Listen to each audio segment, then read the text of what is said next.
baru dari Pak Anies Ganjar yang pribadi. sekarang Beberapa waktu yang lalu ada seorang TikToker yang menggambarkan rumah mereka yang Anies belum di saat layak. terakhir Dan itu turun secara simbolik kali meresmikan proyek-proyek dan itu yang pun diumumkan ke publik. misalnya Nggak diam-diam baik Waduk kayak Bugis Anies. yang progresnya baru. And with regard to Islam and democracy, yes, the fact that Indonesia is a majority Muslim nations, the questions often raised. But it's the same thing like the U.S. It's the largest Christian society in the world, but nobody asks the questions whether Christianity is compatible with democracy.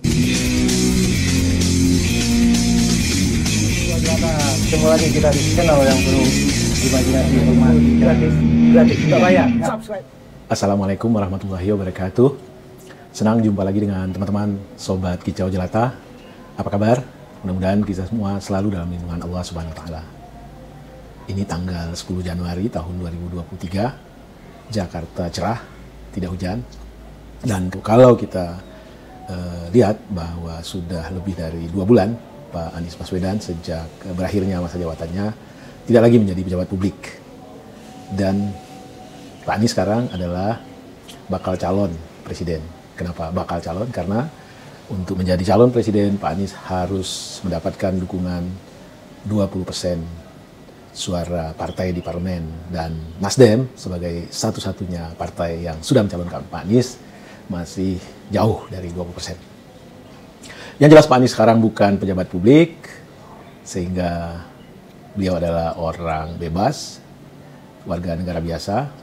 Tetapi yang anehnya, serangan terhadap Pak Anies tidak surut, tidak berkurang. Katakanlah sekelompok orang yang ada di salah satu platform yang mereka namakan platform tersebut Cokro TV, secara bergantian saut menyaut 7 hari seminggu, 30 hari sebulan, sepanjang tahun mereka menyerang Anies Baswedan dengan narasi-narasi buruk, dengan narasi-narasi yang penuh insinuasi, dengan narasi-narasi yang cara pengambilan konklusinya cherry picking, ambil sana ambil sini, hanya sekadar untuk memberi pencitraan buruk tentang Anies, membentuk persepsi publik. Ternyata setelah Anies tidak lagi menjabat sebagai gubernur, tidak lagi sebagai seorang pejabat publik, serangan dari mereka tidak berhenti juga. Ini nih buktinya.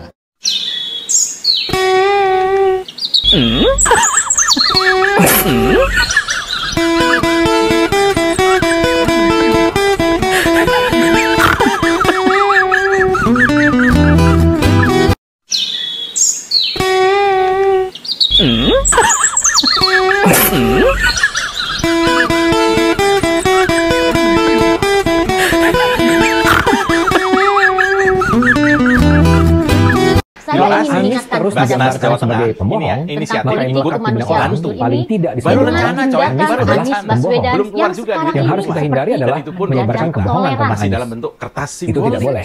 Bukan Belum saja dikasih karena juga itu tidak duitnya etis, ke rakyat tapi miskin yang juga pribadi karena itu kalau belum. ketahuan kita bohong, itu justru akan Belum berdampak dikasih pada duitnya, Anies. adun udah sorak-sorai. Kita juga jangan sampai Ini bersikap bukan rasis pada Formula Anies E yang dengan duitnya udah menyebutkan sebagai terlanjur hilang misalnya setengah si triliun Arab itu atau ya. si Yaman. Kita juga jangan sampai berkata kotor misalnya dengan mempersiapkan nama Anies menjadi lubang dubur ke misalnya. ormas, kayak yang Itu dilakukan semua justru oleh akan Anies di membangun Jakarta simpati tempo pada hari. Anies, sehingga dia seolah-olah Ini juga bukan duit korban. negara yang Padahal sekian Anies miliar tidak lebih mungkin. yang dikasih ke istrinya. Tapi setelah menyatakan itu semua, kita semua juga tak boleh berhenti membicarakan sisi-sisi negatif Anies. Ini rencananya Itu harus dilakukan secara terbuka kepada 20 juta perak itu dan dikasih justru bersalah. rencananya sampai Anies tidak rakyat membicarakan miskin sisi-sisi simbol baru badan dari bahwa Pak Ganjar Anies yang pribadi. sekarang Beberapa waktu yang lalu ada seorang TikToker yang menggambarkan rumah bahwa mereka yang Anies belum di saat layak. terakhir Dan itu turun secara simbolik berulang kali meresmikan proyek-proyek dan itu yang pun diumumkan ke belum publik. misalnya Nggak diam-diam baik Waduk kayak Bugis Anies. yang progresnya baru. Di tahun 2023, masih di awal Januari, mereka masih membangun narasi-narasi tentang Pak Anies. Tentu narasi-narasi yang ujungnya kalau kita simpulkan, yang ingin mereka gambarkan adalah Pak Anies itu orang yang intoleran, orang yang katakanlah bapak politik identitas. Dua, Pak Anies nggak bisa kerja, nggak mampu kerja, banyak hal buruk yang ditinggalkannya di Jakarta. Tiga, Pak Anies itu adalah orang yang ambisius, orang yang menghalalkan segala cara. Ini adalah bentuk atau bangunan narasi yang mereka kreasi. Tentu bagi kita yang berakal waras, berakal sehat, bahwa apapun yang mereka lakukan tidak lain dan tidak bukan hanyalah untuk mendegradasi popularitas Anies, mendegradasi antusiasme publik terhadap Anies yang banyak berharap Anies menjadi pemimpin di masa depan. Kenapa ini mereka lakukan? Karena mereka ini adalah bagian dari orang-orang yang tergabung dalam relawan yang mengunggulkan, yang mencalonkan Ganjar Pranowo, bukan Anies Baswedan. Dan kita hanya bisa tersenyum saja gitu. Kalau mereka mendukung Ganjar Pranowo, tentu itu adalah hak mereka, kita hargai itu, dan seharusnya langkah yang mereka lakukan adalah meyakinkan kita semua bahwa orang yang mereka dukung layak juga untuk kita dukung. Caranya bagaimana?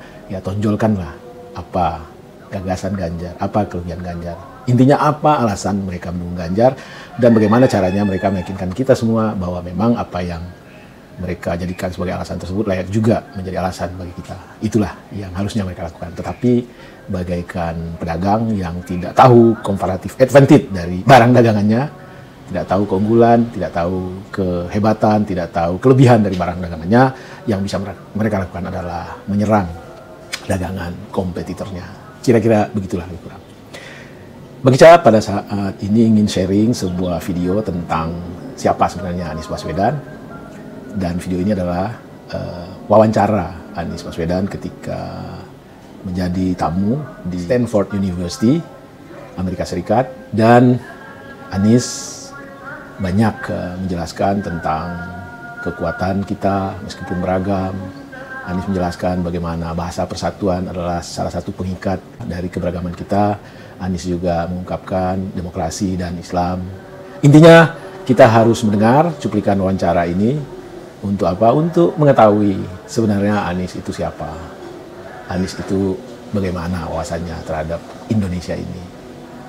Jadi teman-teman, mari kita ikutin wawancara Anies atau cuplikan wawancara Anies berikut ini. Salam sehat dan bahagia. Anies, we've known each other a long time. I first knew you when you were a graduate student in the Midwest.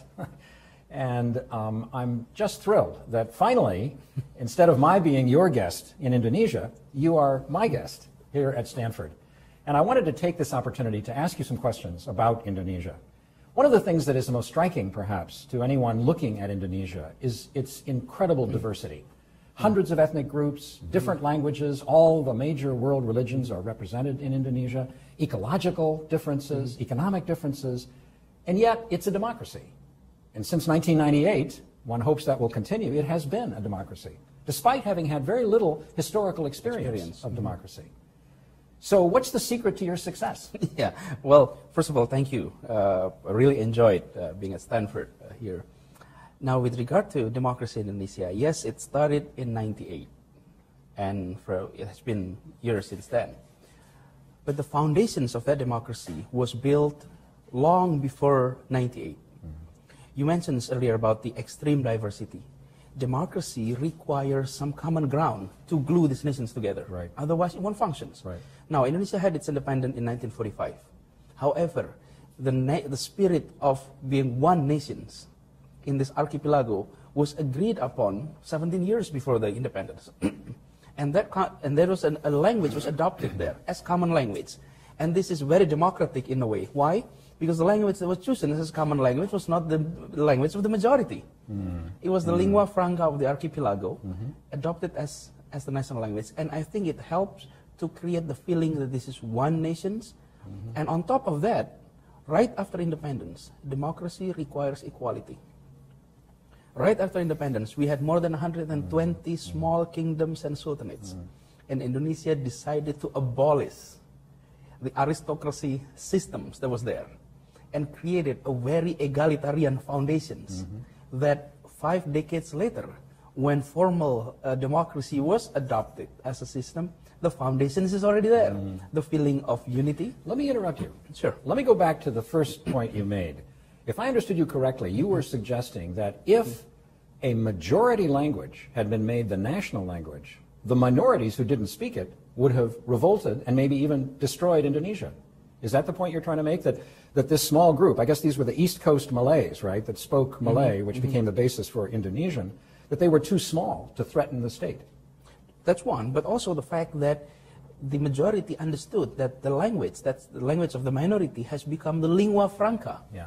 And willingness to adopt that is, I think, create the sort of legacy that we can agree upon something that may not be the Right. interest of Right. the large portion of the society. Right. And that is a very important experience. Yeah. And that was done prior to the presence Yes. of a state. Right. And that was more of a civil society thing. And I think this is also the other reasons why our Indonesian democracy is consolidating now, and I hope it will continue, is it has this vibrant civil society. Yeah. The civil society that has been very active in promoting democratic values. So democracy is not only procedural democracy, an electoral process that is there, but also a very living spirit of democracy that is being practiced. And I think it requires that civil society to be there.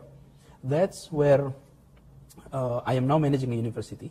Right. And higher education in Indonesia is extremely crucial in supplying sufficient resources, Yeah.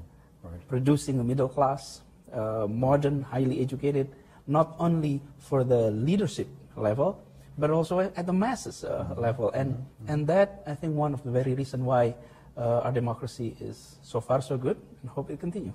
I want to go back to your comment about civil society. I think it's generally understood that a civil society may be a necessary ingredient for democracy. But at the same time, a civil society can believe in a variety of things. They don't necessarily all have the Yes. same values. We know that more Muslims live in Indonesia than in any other country on earth. And therefore, if we talk about civil society in Indonesia, to what extent are we actually talking about an Islamic society? And that, of course, raises the question, which is, I think, of particular interest here in the United States, not to mention Indonesia. Yeah. Are Islam and democracy really compatible? Yes. Is there a relationship that works in Indonesia? Yes, I think, well, the fact that Indonesia is a majority Muslim nation Right. Often made us being under the spotlight for our democracy. The question is just like that, is a democracy compatible? We practice both. The society in Indonesia is reflecting the symbols, the values of Islam. From TV programs to books to literature, it reflected the value of Islam. And on the other hand, we're practicing democracy. And then we look at the state is not a religious-based state, Right. and it's neither a complete secular state. Right. It is what we call Pancasila state. Panca means 5, Sila means principle. So the 5 principle states would officially recognize the presence of God, monotheisms in there. So having said that, yes, the society is Islamized in that way. It's very, very reflecting Islam. But the expressions of Muslims in Indonesia, in political terms, it's very modern. It's beyond religious symbols. It has gone through that process. In the past, yes, it was. I mean, we must recognize that in the beginning of the Republic, when we debated whether or not this is an Islamic state or a secular state, it was more of reflections of identity. Right. But today, it has gone through that period. Now, politics is about governing. It's about delivering something. Of course, there is identity components there, but it's not religious identity. And I think that is the key. And with regard to Islam and democracy, yes, the fact that Indonesia is a majority Muslim nation, the questions often raised. But it's the same thing like the U.S. It's the largest Christian society in the world, but nobody asks the questions whether Christianity is compatible with democracy, or nobody even focused the questions, is America a Christian majority democracy? But when Indonesia had that, the questions arises. And I think we just practice it. We practice democracy, we practice Islam, and it may become one of an interesting experiments that in the political science world, it may become an interesting case to be seen.